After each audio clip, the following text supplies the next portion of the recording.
In Luke chapter 14, verses 12 through 24, we find another of Jesus' parables that were directed toward the Jewish religious leaders.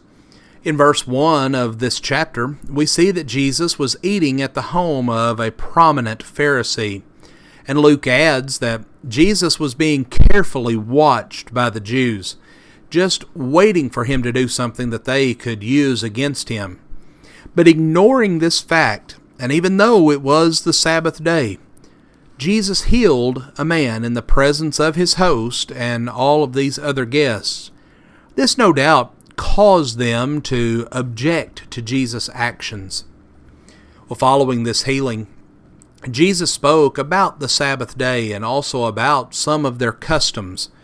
Then in verses 12 through 14, Jesus told them that instead of inviting their friends to dinner, they should go out and invite the poor, the sick, and others who could not repay their hospitality. Then Jesus told the story about a great banquet in verses 16 through 24. It was a tradition among the Jews that when the Messiah came, he would hold a great feast or a great banquet.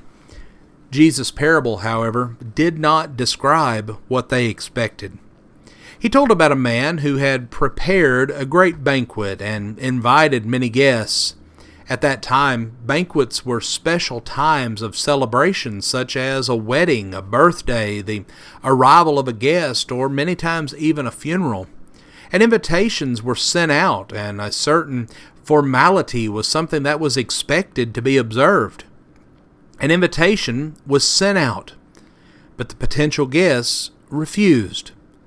They refused to attend this banquet, indicating that they were not worthy of such an honor. Well, this was followed by a second invitation that was accepted. A day was set, but not a time. A third invitation was then sent the day of the meal, and told them what the appropriate time was. And when the final invitation came, the people in the parable began to make excuses, claiming that they were unable to attend the banquet. When the servant returned with the news that no one was going to accept the invitation to the feast, the host was furious, and he sent the servant back out to invite the forgotten of society, those who were sick and those who were poor. And still having room for more guests, he sent the servant out to the surrounding area to find others that could come and enjoy this feast.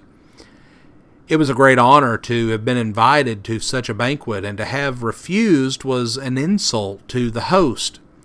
Their excuses were ones that were superficial and flimsy, and it was easy to see why the host was so angry. So what then was the point that Jesus was making? There is little doubt that this parable was intended to portray the Jewish people, and the leaders in particular, as the ones who were rejecting the invitation. God had chosen them to be his people. He had made promises to Abraham, the father of the Jewish people. He had rescued them from slavery in Egypt. He had given them blessing after blessing. But as the Old Testament records, they continued to disobey him. The original guests in this parable had made excuses and failed to attend the banquet. So the host invited other guests. Well, in a similar manner, God had chosen the Jewish people, but they had failed him, and so he invited others to become a part of his kingdom. We read about this in Isaiah chapter 2, verses 2 through 3, and then it comes to fruition in Acts chapter 1 and verse 8. Jesus, in his avoidance of the religious elite and friendship with the outer fringes of society, played out in this parable in his own life and ministry.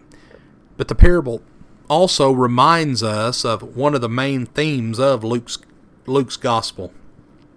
And that is that the good news is for every person. In the book of Acts, the sequel to Luke's gospel, we see the final stage of the parable enacted as the story of Jesus is taken out into the world far beyond Jerusalem, far beyond the Jewish people, and was carried to all of mankind. Go and teach all nations, baptizing them in the name of the Father, and of the Son, and of the Holy Spirit, teaching them to observe all things whatsoever I have commanded you. And lo, I am with you always, even to the end of the world. Friends, we want to thank you for joining us for our program today. We hope that you will consider these things that we have discussed, and that God will bless you with a wonderful day.